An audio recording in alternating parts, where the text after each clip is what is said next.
Hello everybody, welcome back to Let's Play Pokemon Gold. In the last episode, we took out Misty, the gym leader of Cerulean City, and in this episode, we are going down to the bottom of the sea.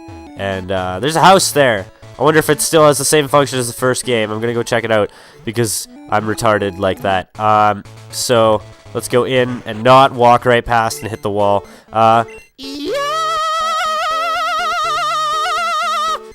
I sense a sinister shadow hovering over you. Take this to ward it off. And we got the cleanse tag. I think this repels Pokemon for, like, most steps. My grandma is into warding, which she believes evil spirits. I'm sorry she startled you. Yes, that weird sound that I made probably scared the crap out of her. Can I go in here? Yes, I can, finally. Because we couldn't go in here before. Many cities in Johto have long histories. I'd love to have that, or visit, or whatever she just said, because I wasn't paying attention. Like Ecruteak City, which is my favorite one. And yeah, this is actually the route that you're supposed to go in the original games. You can go through the grass here. I'm going to follow the S route, because why not? And we're already in Vermilion City. We never explored around here before, so let's do it now. Talk to this guy. I'm the fishing guru, the elder of the fishing bros. Do you happen to know Fisherman Wilton? He lives on Route 44. He came through with an amazing tip on the phone. Thanks to him, I caught a whole lot of rare Pokemon. What a day it was! Yes, I bet it was amazing. Just like everything. The Pokemon Center in here, in Heart Gold and Soul Silver, will give you the most useful item in Pokemon history, the Versus Seeker, which lets you rebattle trainers as many times as you want. You just charge it up for 100 steps, and then you can use it, and trainers may or may not rebattle you. It's like a 50-50 shot. Vermilion's port is Kanto's seaside gateway. Luxury liners from around the world dock here. Yes, they do, including the SS Aqua and the SS Anne in the original games. Go in here, Pokemon Fan Club. This place is a little bit interesting. This is not required to beat the game, but it will give you something that's awesome. I love Clefairy, but I could never catch one, so I'm making it with a Pokédoll I found. That guy will become important later. I'm the chairman of the Pokemon Fan Club. I've raised over 150 Pokemon. I'm very fussy when it comes to Pokemon. Did you visit just to hear about my Pokemon? Yes, I did. Good, then listen up. Some of my favorites: Rapidash, she's cute, lovely, smart, unbearably, plus amazing. Oh, you think so? Too much, wild, beautiful, kindly, love it. Hug it when sleeping, warm and cuddly. Oh, just spectacular, ravishing, simply divine. Oops, look at the time. I've kept you so long. Thanks for hearing me out. I want you to have this. We got a rare candy for listening to him, but my items are full. I also love how he talks about sleeping with the Rapidash. And it's on fire! You're literally sleeping with fire! What is wrong with you? I'm gonna get rid of the Paralyzed Cure Berry. Just talk to him again, or I guess I'll use it. Or I won't, and I'll just toss it. Sure. Yes, I'll throw it away. Just let me get out of here, and I'll talk to him again off screen. Just whatever. He's so rich, he just gives us things for listening to him. Oh, he must be lonely. It's a rare candy that makes Pokemon stronger. I prefer making my Pokemon stronger by battling, so you can have it. Yes, this guy's unbearably lonely, and I feel so bad for him. Let's talk to this girl with the dancing Oddish. Look at my darling Bayleaf. The leaf on its head is so cute. Apparently it's not an Oddish at all. Where the hell did you get a Bayleaf? You can't catch them anywhere. Our chairman is very vocal when it comes to Pokemon. I also find it interesting how, like, how do these professors find these starter Pokemon? Like, they're nowhere. They're nowhere in the game. Talk to this lady. You know about the magnet train? It's a railway that goes to Goldenrod from Johto. I want to go see Saffron to see the magnet train. Yes, the magnet train is the reason why that fat guy with the Clefairy was important. There are 8 gyms in Kanto. That big building is Vermilion's Pokemon gym. Yes, you could kind of tell by the tutorial-ish style that this is supposed to be the first gym that you fight. Over many years, Diglett dug a large tunnel. That tunnel goes to a distant town. Yes, it goes to Pewter City. So this was sort of designed in mind that you had already played the previous games, because how the hell would you ever know that Diglett Cave goes to Pewter City if you hadn't already played through those games? I think, I'm not sure, but I think the puzzle that you had to solve in the originals is disabled in this one. so I don't think you have to go through with it. Let's keep Derpasaur at the front, because why the hell not? Talk to this guy. Or battle him, I guess. I'm going to take you down. Prepare to be shocked. Crazy bastard's gonna, like, electrocute me or something like that. And we got Juggler Horton. Did he hear a who? Who? Who heard who's? What? Huh? What? I can't hear you. What? Who? Electrode. Okay. Well, I'll just fire punch the living crap out of this thing. And it knows rollout. This is not good. Even though the next one will do the exact same amount of damage as this one, because the first one got a critical hit and you might miss, you never know, and something like that. Electrode was previously the fastest Pokemon in the game. I think it's the fastest Pokemon in this game, but I'm not sure. I know in Generation 3 it's no longer the fastest. In Generation 3, Ninjask is the fastest Pokemon. Or Deoxys Speed, but I can't remember if it was in Gen 3 that got introduced, or if it was in Gen 4. I really can't remember. But whatever, it's not a big deal. Is that all these Electrodes know is rollout? Well, I guess all I know is Fire Punch to them, so that's really informative. And I got a critical hit, so I didn't have to get rollouted more than I already had gotten rollouted. And Derpasaur grew to level 45, which is nice. Another Electrode. Let us switch to Hex, because Hex is not bad against half the Pokemon in this gym. Actually, if they all know rollout, then Hex is bad against these Electrodes.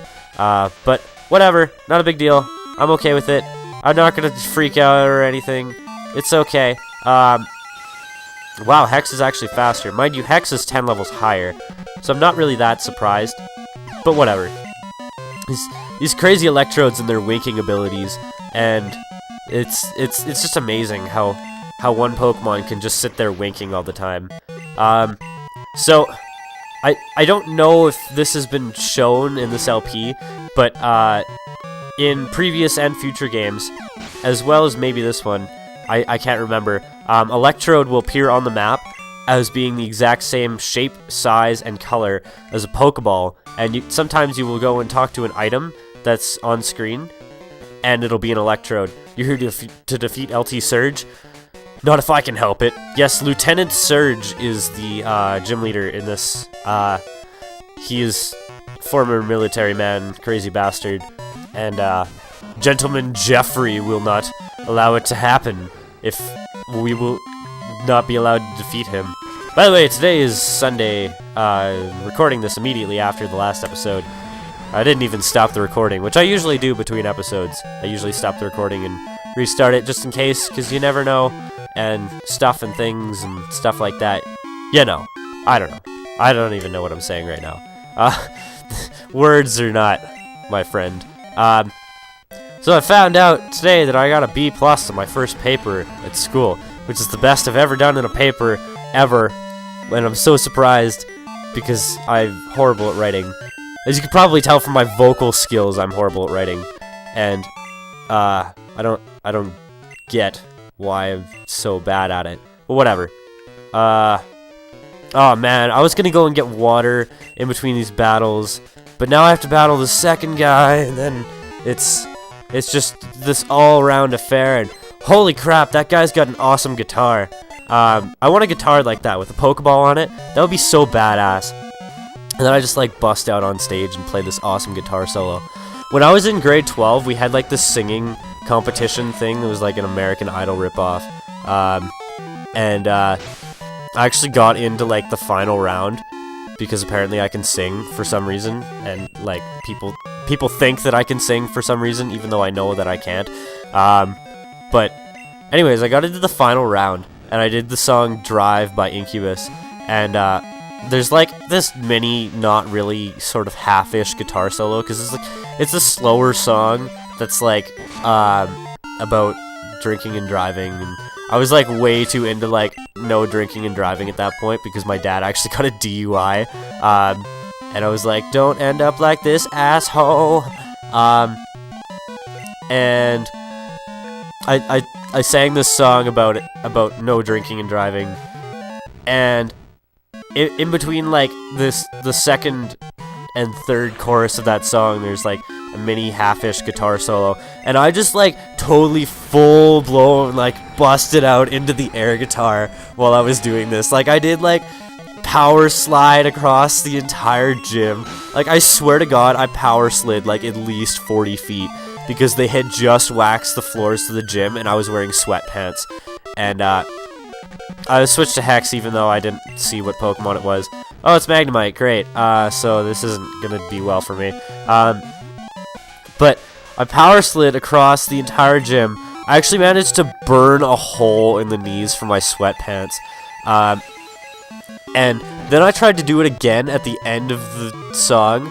And I managed to like flip head over heels repeatedly, and it was extremely painful and embarrassing because it was in front of like my whole high school. It was like 900 people that I did that in front of.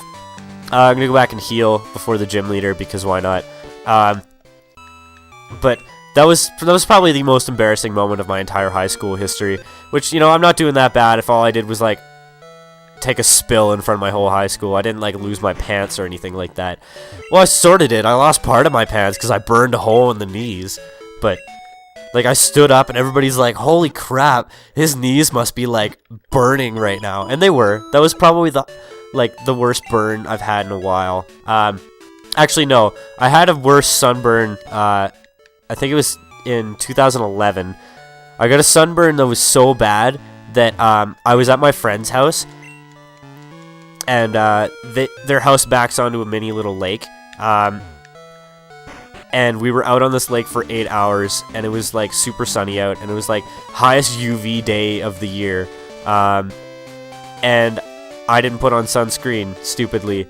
So it was so bad, like it was 5 minutes from my house, and I could not drive home. I had to get my mom to pick me up and pick up my car.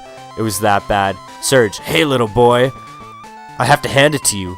It may not be very smart to challenge me, but it takes guts. When it comes to electric Pokemon, I'm #1. I've never lost on the battlefield. I'll zap you just like I did my enemies in war. Well, if you never lost on the battlefield, then how did Lance get to be the champion? Because he never beat you. Maybe you should be the champion if you've never lost. And this is LT Surge, Lieutenant Surge, I guess is his actual full name. And he's wearing his crazy camo. He has 5 Pokemon. His first is Raichu, level 44. Knows the moves Thunderbolt, Thunder, Thunder Wave, and Quick Attack. Honestly, with Derpasaur out here, this guy is not really a threat. And double Thunder Wave, this is magical. I was really thinking that mine didn't hit there because like the sound didn't come out of my TV. I don't know if it showed up in the recording. And I've noticed that sometimes in this game that it's a little bit weird with the sound, because sometimes when you use a move, the sound won't come through, and I don't get why. Thank you for Quick Claw and Cattails and stuff like that. And holy crap, I'm getting like crazy para hacks and like Quick Claw hacks. This is awesome. Thank you, Derpasaur, for being like the hacksiest Pokemon ever. So the next Pokemon he's going to send out is Electrode. I'm going to switch to Hubjub, because Hubjub knows Earthquake.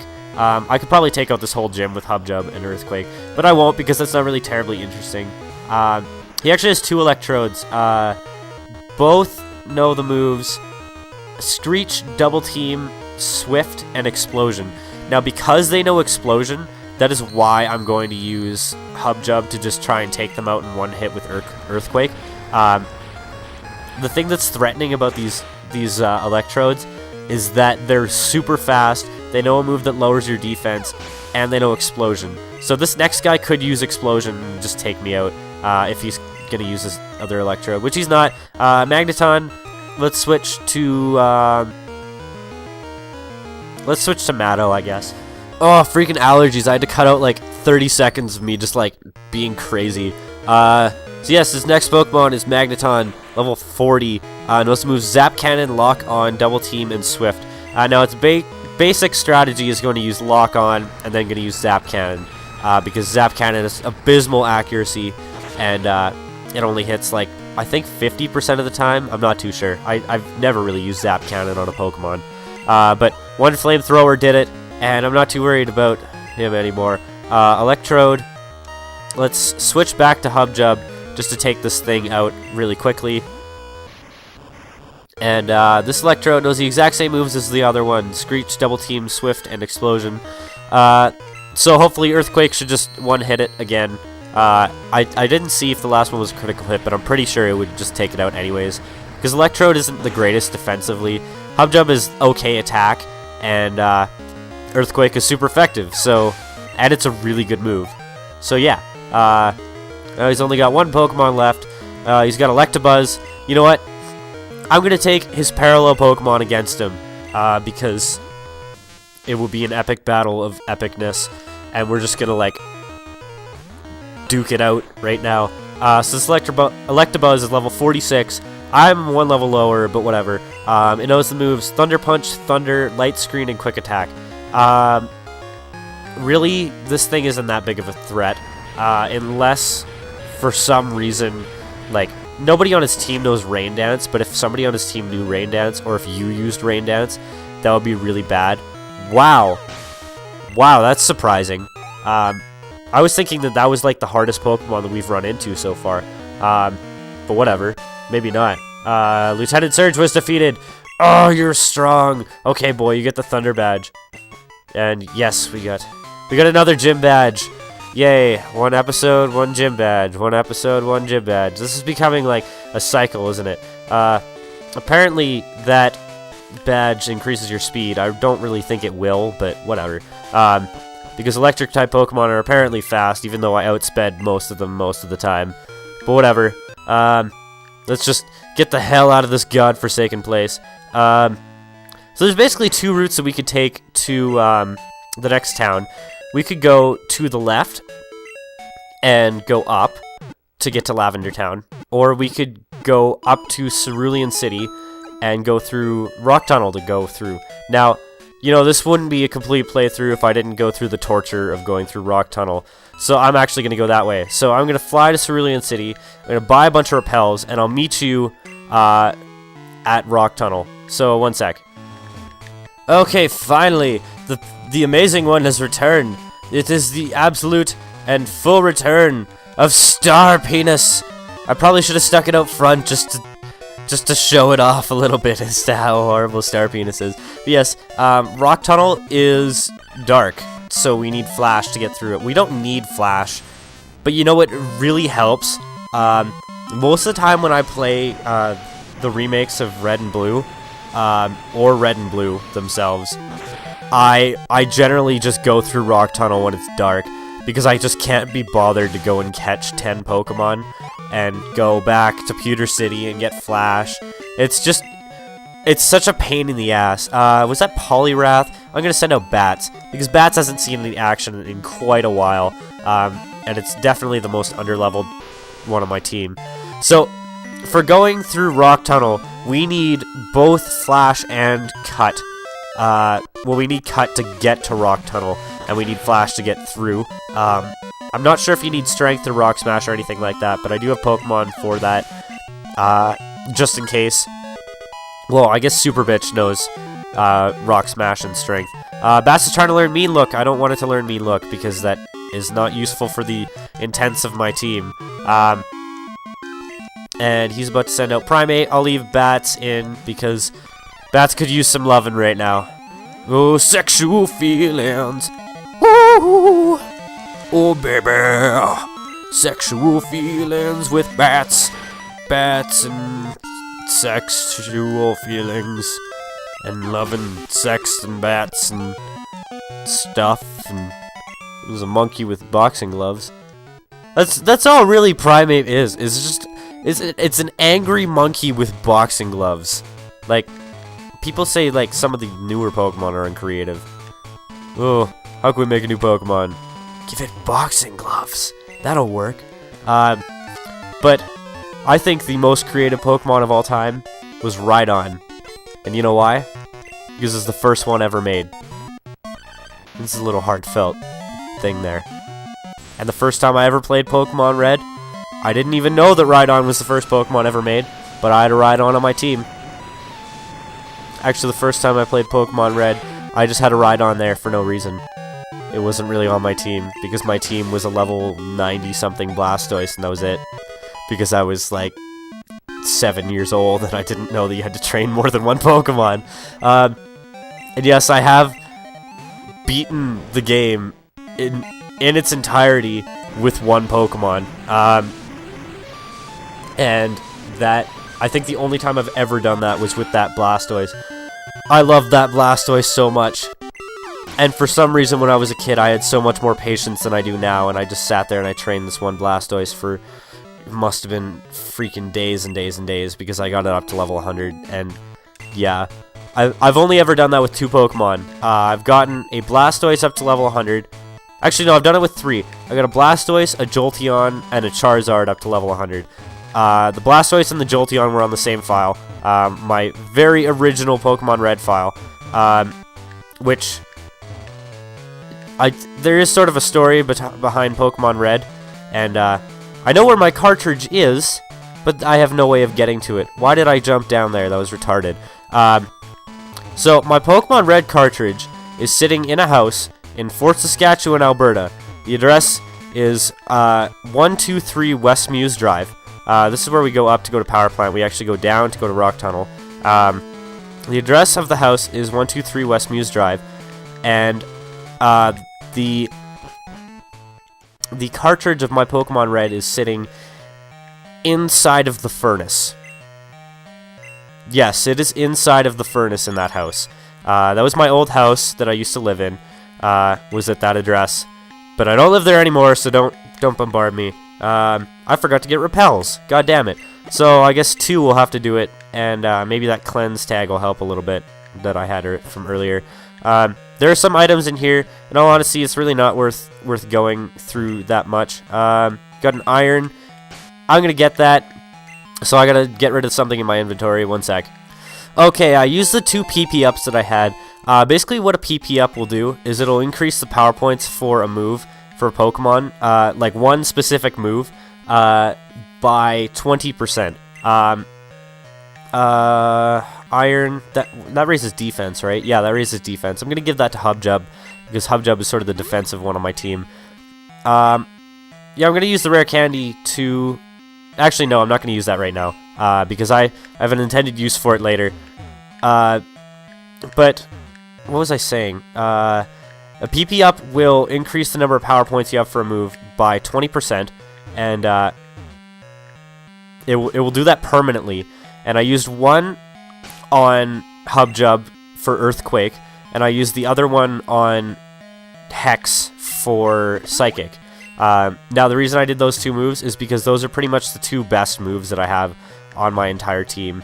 In my opinion, those are the 2 best moves that I have. There's not really a lot in here.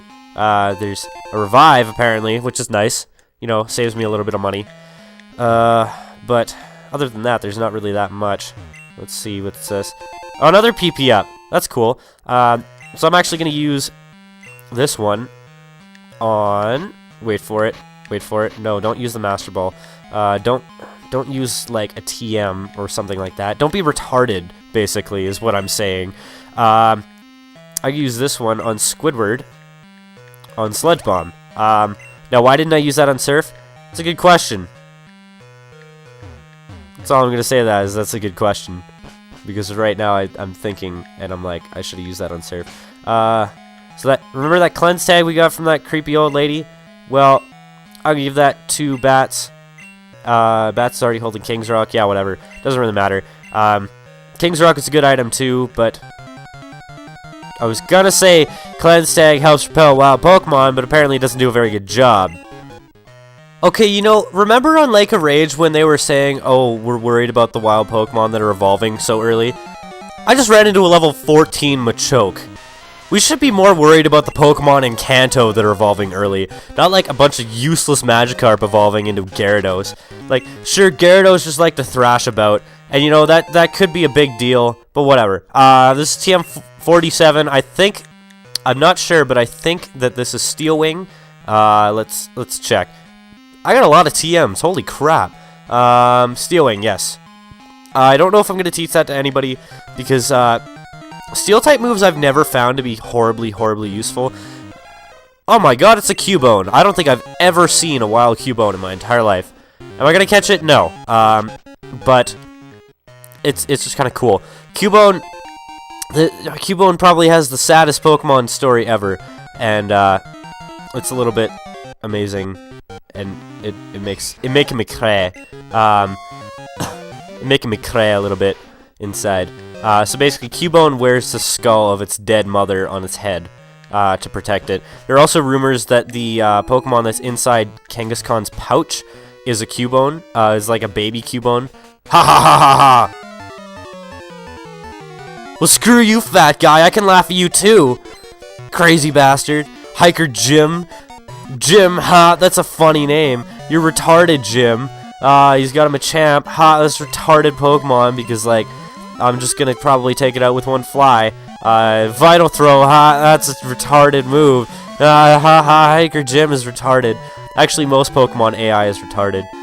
I read the Pokemon X and Y review that IGN did, and the one minus point that they had was that, well, I don't know if it was the one minus point, but it was the one that sort of just stood out for me, was that, hay fever is making me sneeze. Ah, chew! Oh. Well, I feel like an asshole now. But the biggest point that they made was that the AI was retarded, when you were fighting against them. That's true for any Pokemon game. Now, I'm really hoping that that Pokemon game is really hard, because the Pokemon games as of late haven't been terribly challenging. Like, they have a few battles here and there that are, like, pretty difficult, yeah, but it's not like the originals, where the originals were stupid hard. Well, they weren't stupid hard, but, like, Pokemon Yellow was stupid hard. Like, holy crap. If you've ever played that game, I don't think I ever got past Koga, because Koga was just insane.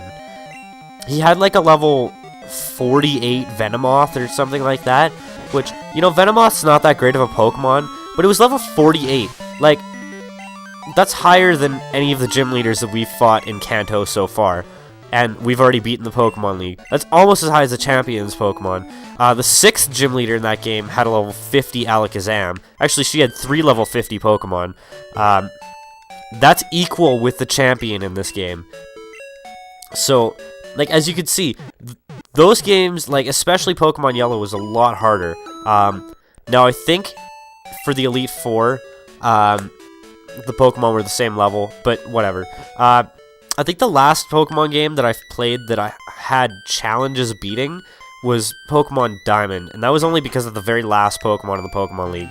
I came with my mom to visit Pokemon Graves. Mr. Fuji, welcome!